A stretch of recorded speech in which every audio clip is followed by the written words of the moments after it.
Pozdrav svima. Ovo, nisam dugo je snimio niti jedan video i ovo snimam zato što mi je to jako fascinantno, zbog toga što ova gljivarska godina ovdje na sjeveru, zapadu Hrvatske baš nije bila najbolja, međutim sad, kraj 11. mjeseca, kraj novembra u Opatiji, u centru Opatije, gledaj, ovo iza je hotel Imperial, viš tamo je more, viš more, tamo je Cres, znači u samom centru Opatije iza hotela Imperial. Sam se neki dan parkirao na besplatni parking, naravno, jer neću plaćat smradovima parking nikad u životu, jer je parking jedna od najvećih kapitalističkih prevara. Užas nad užasima. Sad pustimo sad to uopće nije bitno. Znači, loša gljivarska godina, bar meni u ovom dijelu Hrvatske, Balkana i Europe. I sad ja tu na baso na lisičarke, u centru grada lisičarke, ispod Černika.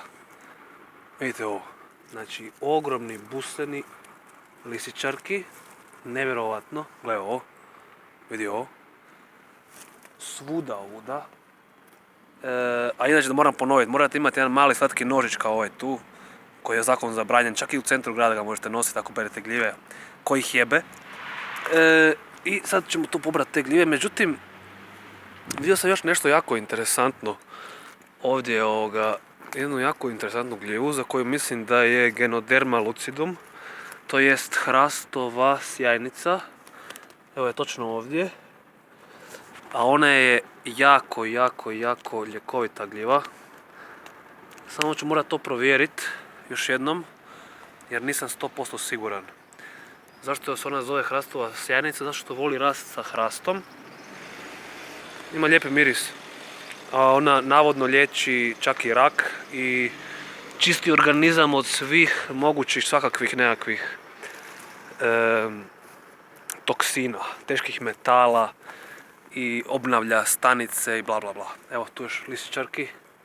Ogromnih lisičarki, znači u centru grada. Ogromnih, vidi ovo, ko šaka. I tako, znači ima ih, evo, tu, ove su već stare, jer je previše kiše padalo i već su gnjile.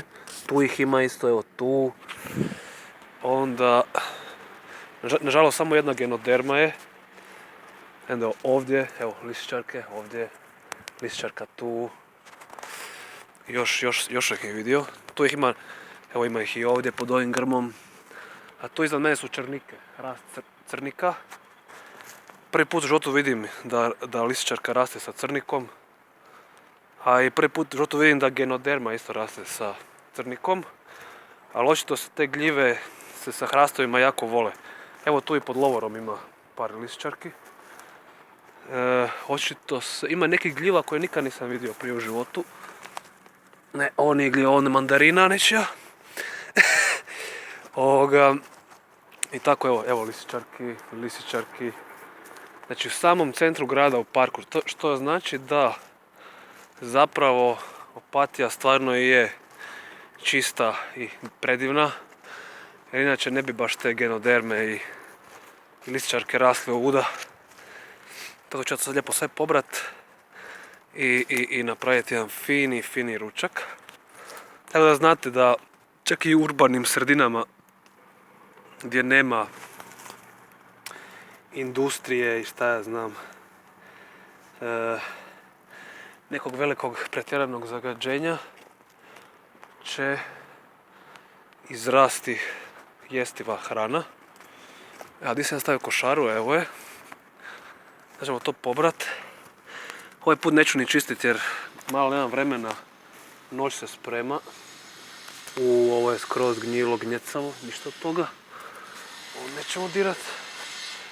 I tako, uglavnom, eto, otvorite oči, skupljajte znanje i veštine i možete preživjeti gdje god da jeste, ako poznate majku prirodu i njezine božanstvene manifestacije. Ne morate ići u Konzum, Spar i takva ostala, te plodine, jest taj shit od hrane. Nema potrebe. Sve je tu, majka je sve dala, majka priroda. Sve. Al adio, bog.